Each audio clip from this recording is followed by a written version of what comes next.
Hey YouTube, hey Georgia Bigfoot here. Gonna do a quick review about the Spypoint Micro Link camera and how I use it for security in a garage and how it's been a great little camera for what it is.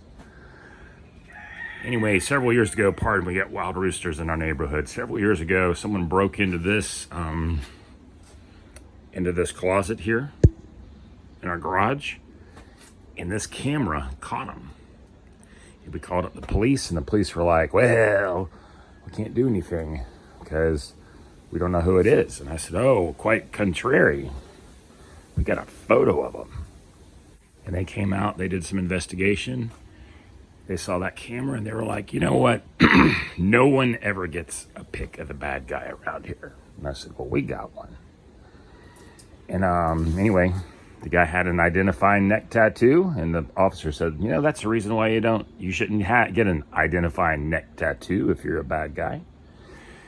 And they threw that guy in jail. So anyway, back then though, that camera would run on AA's, and the AA's, this is what a pack looks like.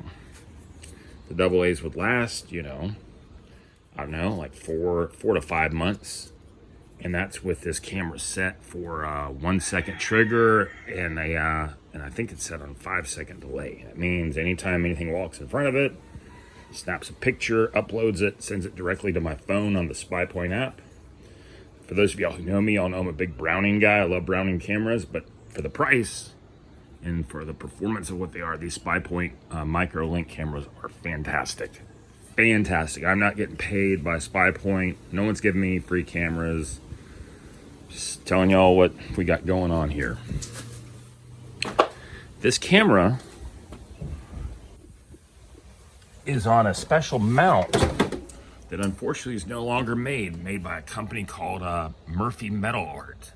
They're out of Weatherford, Texas, I believe. And the mounts were cheap. They were like 15 bucks. I have it screwed into this lattice work. This camera, because of where it's located, I couldn't run a solar panel on it, at least the solar panel here, or even the solar panel back here, because of all this vegetation we have growing behind this building.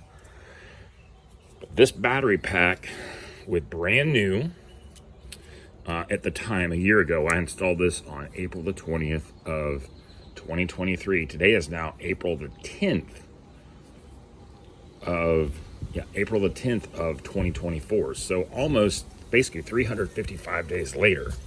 And what I was unable to glean from the Spypoint website or even reviews or anything was when you insert a external battery, like this guy right here. I bought this Expert Power, I believe, from Academy, and it was like, I don't know, 14 bucks or something last year.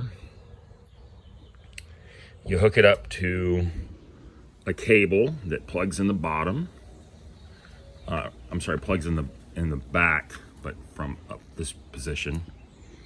And when you plug it in, obviously you got brand new batteries, you plug in this thing, and it read on the Spypoint app 100%. And I said, oh, well, that's good. Is that 100? Does it start off using this battery pack first, the internal one, or does it start off when you have an external plugged in using the external first? And you know, where does it then switch from the external battery to the internal batteries? Anyway, this sucker's been running for a year, and we haven't had any perps come in here, but we've had, you know, the wild roosters come in here. It gets pictures of them. The neighborhood wild cat comes in here, gets pictures of him, and just sometimes the wind triggers it. But where I'm going with this is, we put this guy in last year, and it was at 12.99 volts. 12.99 volts. And showed 100% on the meter in here for a really long time. And then about, I don't know, maybe 3 or 4 months ago, it started showing 83. It went to like 95%, 90%, 87%, and got all the way down to 83%. And for those of y'all who have these Spypoint cameras, you're thinking with these packs, when it gets to 83%, you're like, oh, it may have like another month or two left before the batteries conk out. Because the batteries seem to conk out on these when it says 50%, they have difficulty uploading to the cell network.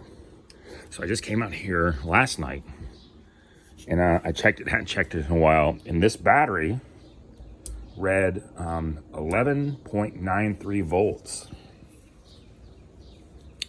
And these batteries read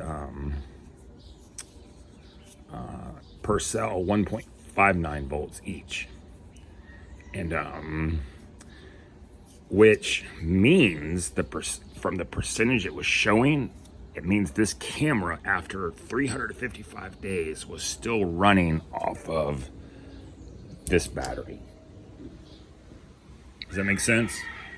Hadn't even touched these batteries yet. These batteries were untouched after 1 year. And that's with this sucker sitting not in sunlight, sitting in a garage, clip it out, cranking out pictures instantaneously anytime anything walks in front of it, and running off that battery pack. So I'm just saying, I think this is the way to do it with these cameras. And what I did is I charged this battery last night with my 12 volt car charger battery, and it raised it from 11.93 volts up to, it was like 12.99 volts, and then through the course of the last 12 hours it's dropped down to about 12.67 volts. So we're gonna plug this guy in. We're gonna put this right here. It just snaps right in here. Hold on.